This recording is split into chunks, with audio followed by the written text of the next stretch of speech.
Welcome to the In My Opinion Show with Ronald Barrington Robinson and friends, seen on the internet 24 hours, 7 days a week.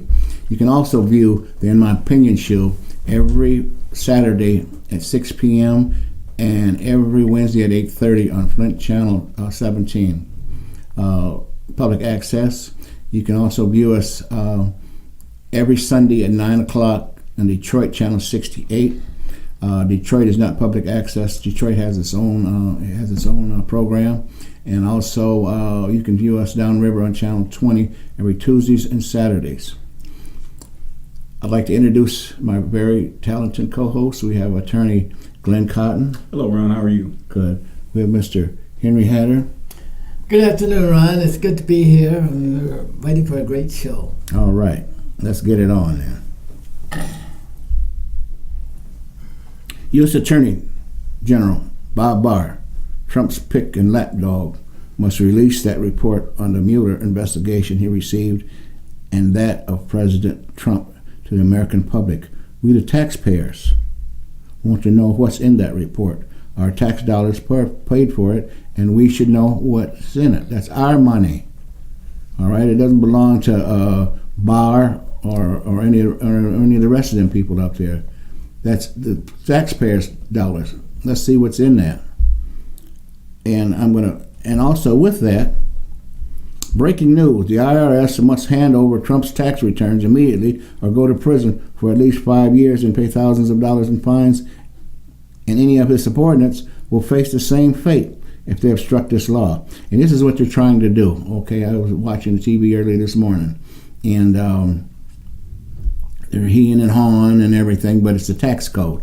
Glenn, you know a little bit more about the tax code. Why don't you tell our people? Yes, everyone. It's 26 U.S. Code 6103, which indicates that the chairman of the House Ways and Means Committee is to seek returns by written request, and that these returns shall be handed over to him. And I would just indicate that section of the code is not a Republican section of the code, is not a Democrat section of the code. It is a section of the code that has been used and utilized for almost 100 years with respect to seeking examination of U.S. citizens' tax returns. I will just say this, that before the last Congress was seated, the Republican-led Congress did seek a number of individuals' tax returns using that provision, and were given that request to those individuals' tax records. The president is just like any other American. His returns can be examined with respect to the proper authority to be given his returns. And it's not saying that I'm going to get a copy of his returns. I don't need to see his tax returns. It is the United States Congress that has the ability, specifically the chairman of the House Ways and Means Committee, that can examine his tax returns just to make sure that everything was done accordingly. And again, the House Ways and Means Committee is the taxing authority or taxing committee that decides whether or not somebody has done something proper or not improper. So I think it's without question that if in fact they made the request, and I believe that he has made the request, that the law clearly indicates that those records shall be required to be given over. So hopefully we find that our system is working, those returns are given to the proper people, and I would agree that individuals like myself, or perhaps even Mr. Hatter, don't have the ability to take a look at those returns, but the proper authorities should be able to look at those returns. Yeah, and I agree with that wholeheartedly. What I don't understand, if you have nothing to hide, okay, why you lie about it's under audit and audit. Nobody wants to hear that mess, okay?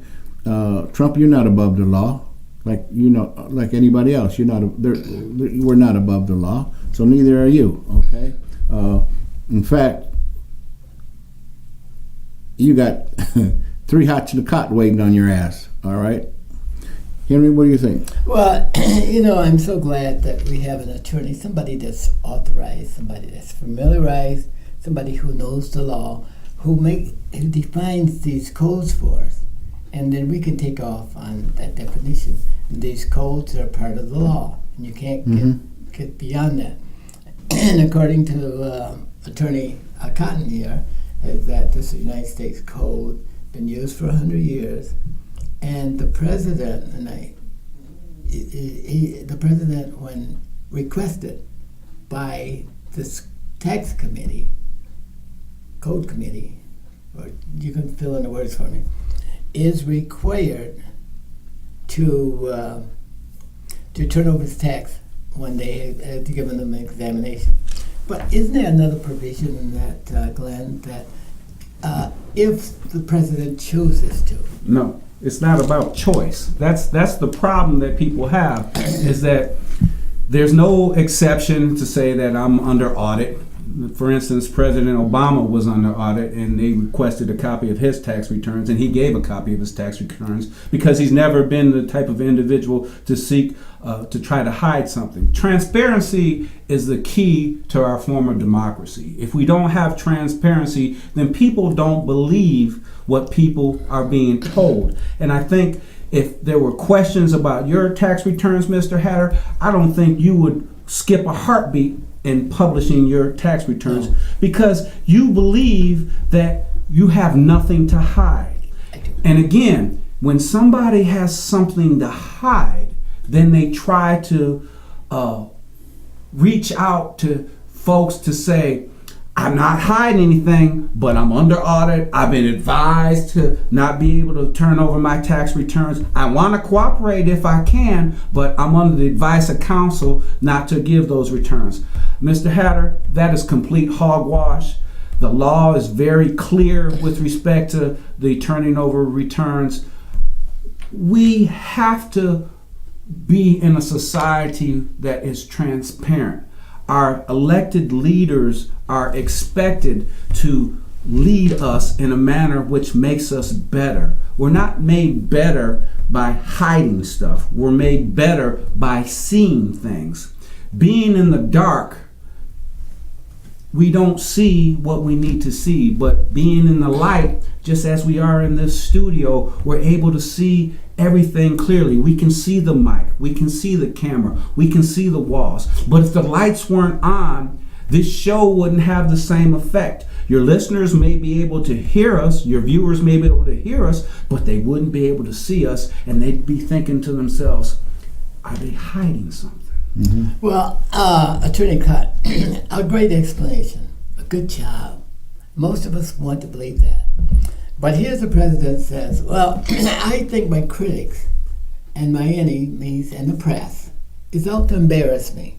I think that... But see, when we got the House Ways and Means Committee is the only ones that looking at it, how is everybody else looking at it? Hang on. Those are people made up of mostly the other party. They want these numbers.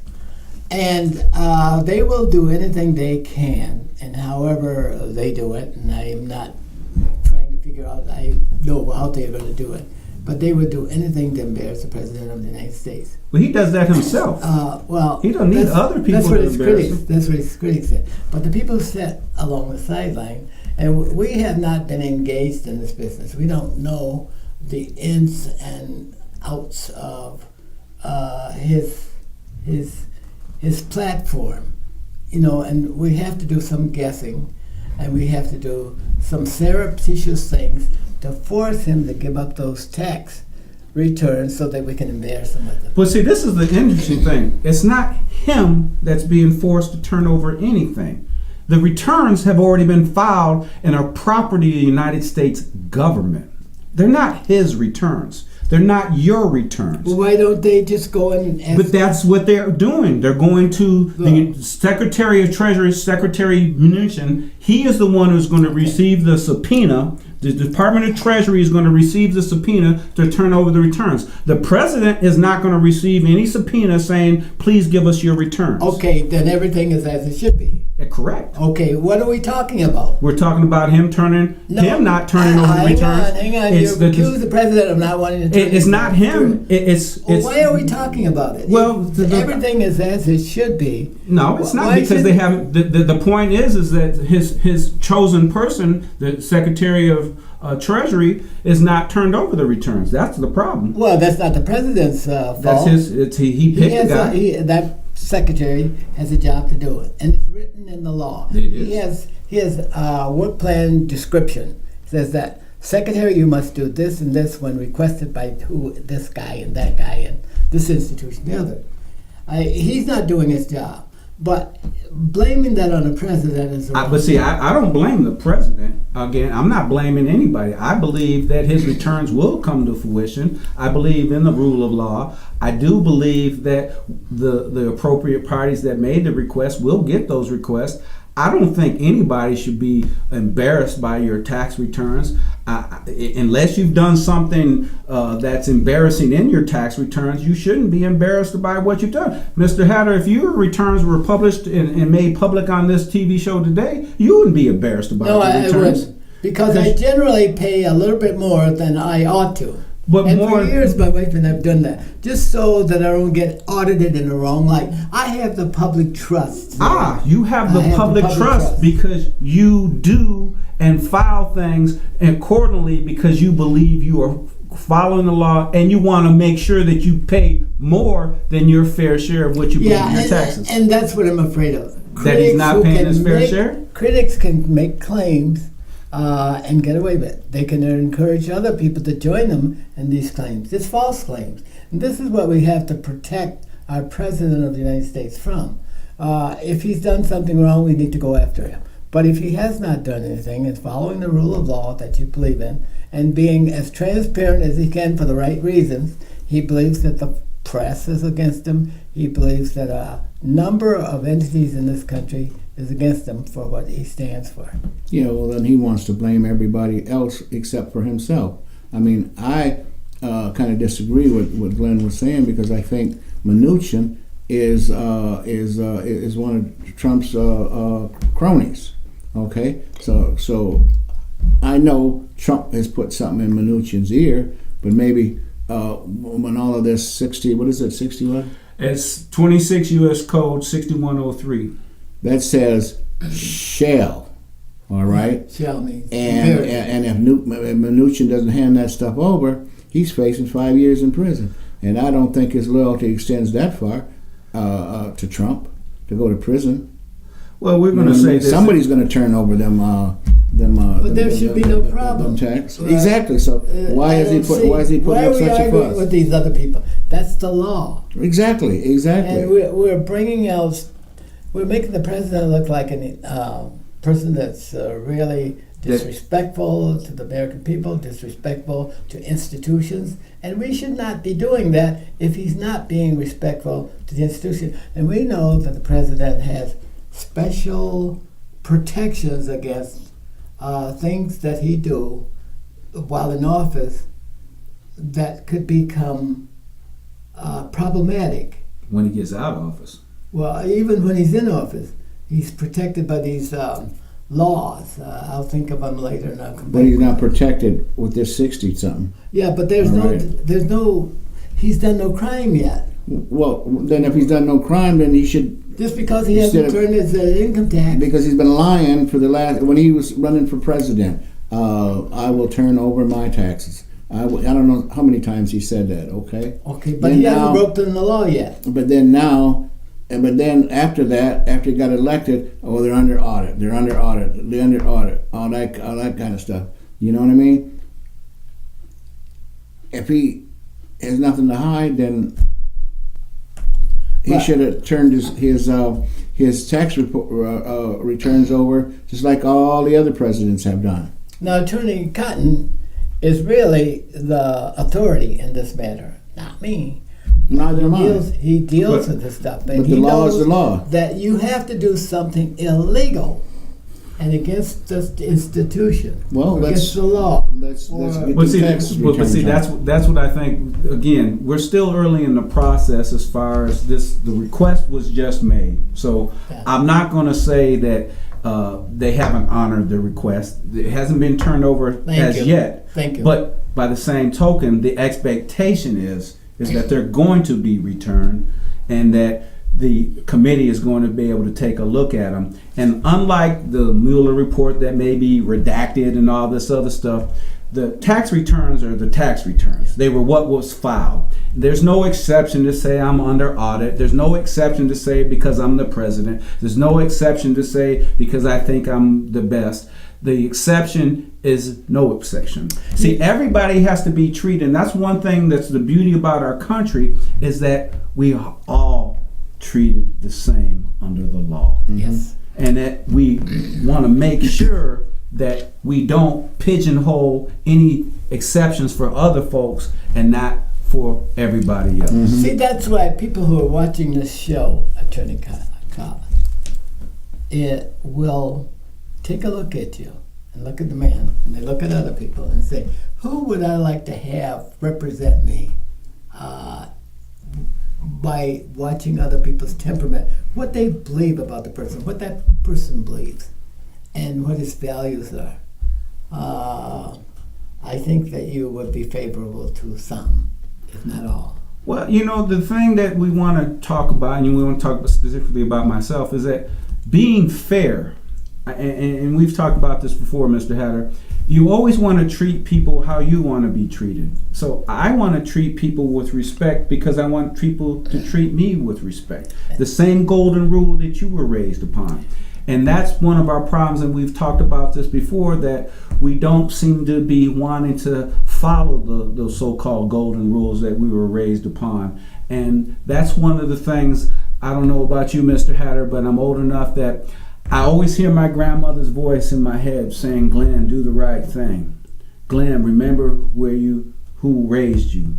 Glenn, remember what family you're from. And my grandmother's been dead since I was 4 years old. So this is a voice that I'm 52 now, or 51, going to be 52, that I've always heard, that has always pointed me, I used as my moral compass.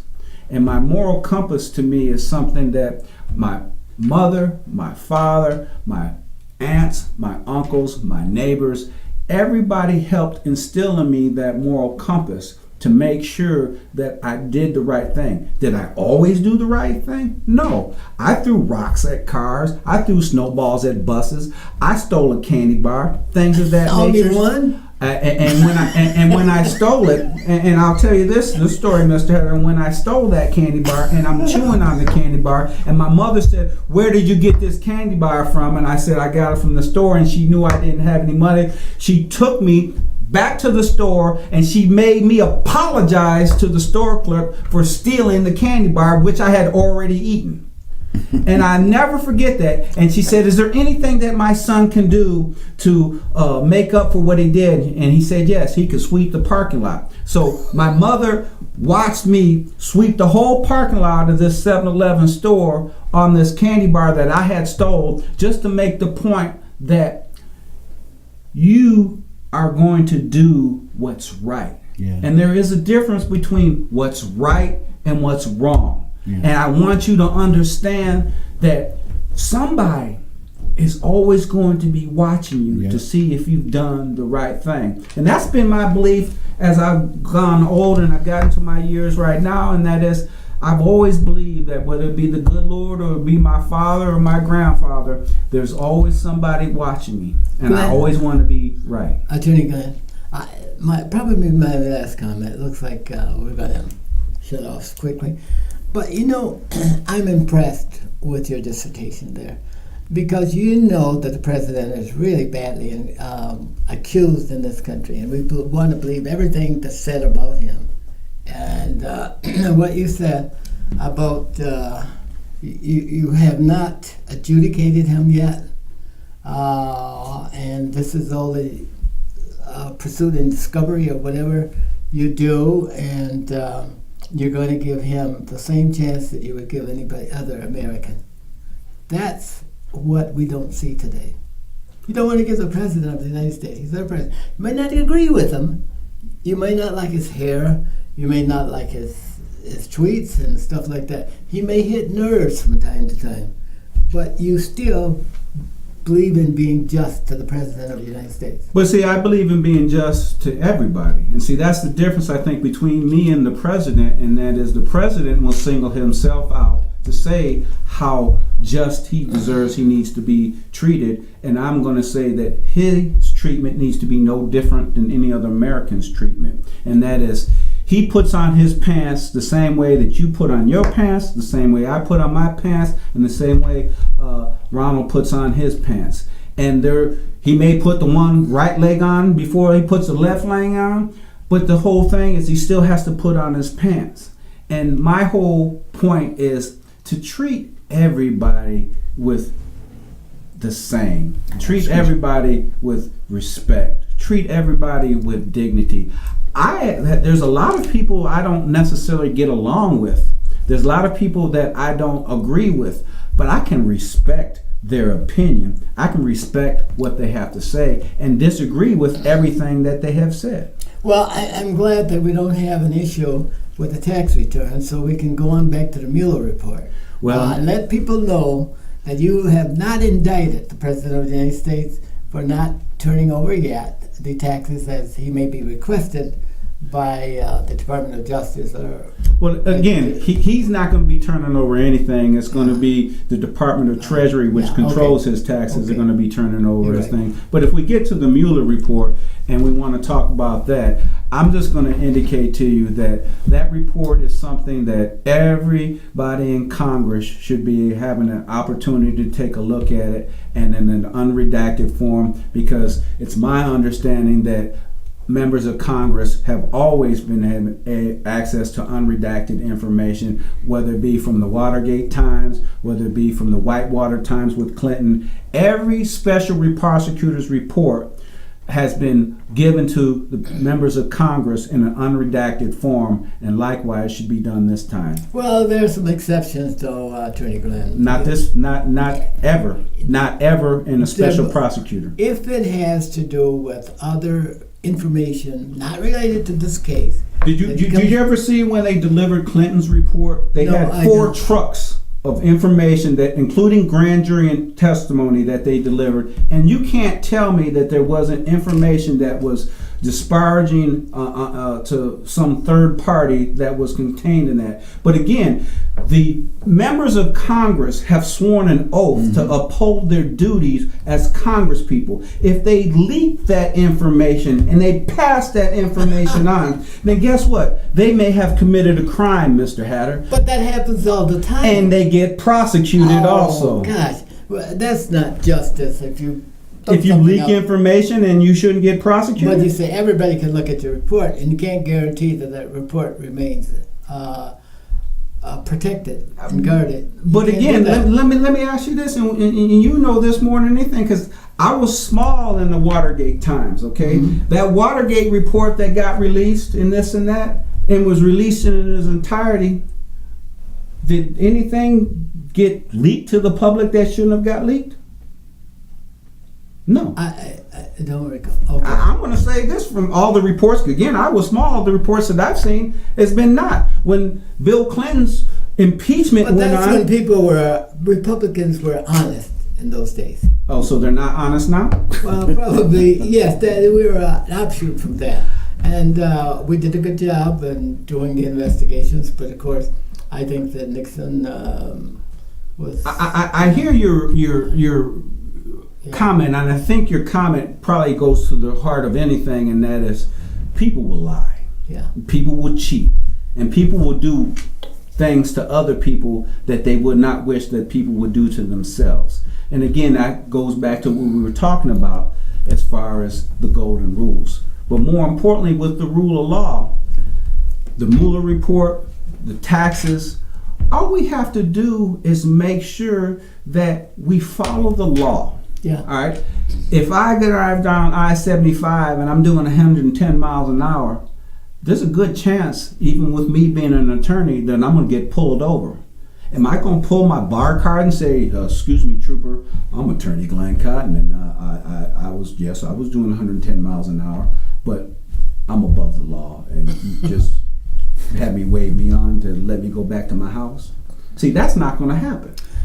These are great moments for the public to see, like when you disclose stuff like that, and you know you have privilege as an attorney, as an educator, as a union official, as a labor leader, as a part of the business community.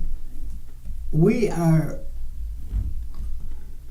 special privileges, and to say that you're not going to pull out that card and say, "Here, guy, I'm above the law. Now people don't believe that. They actually don't believe that. They believe more that Trump's guilty, even without a trial. But see, again, being a lawyer, I'm going to give everybody the benefit of the doubt because first and foremost, I believe in the Constitution. And the Constitution presumes you to be innocent. And one of the things that people don't understand, and this is a big difference in our American history, and that is that presumption of innocence doesn't exist in the Crown in England. You're not presumed innocent in England. No. You're presumed guilty, and you have to prove your innocence. That's a fundamental change in our system. And we fought the Civil War because of that. And we wanted and we believed so much in the presumption of innocence that no one is above the law. And that a person should be presumed to be innocent, not presumed to be guilty. Well, I think that the American approach is a much better approach than England. First of all, the people. It is intended to, or that it does protect the poor people. Because people with money can just bypass the system. They have the right kind of resources. But the people who needed to be protected most were the people at the bottom of the barrel. Those are the ones that, and I think the law was intended to do that. And it does that. You're presumed innocent until proven guilty.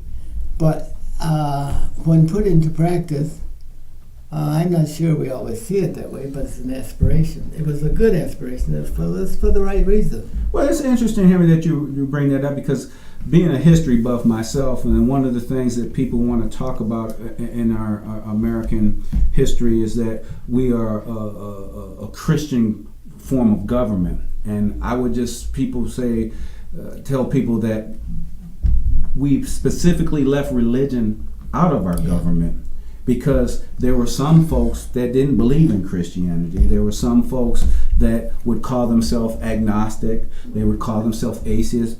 Ben Franklin wasn't a big person on religion or anything of that nature. But those founding fathers looked upon themselves and said, we're not going to rank the religions. We're not going to rank anything. The only thing that I thought that they had a problem with specifically that they never really dealt with was the issue of color.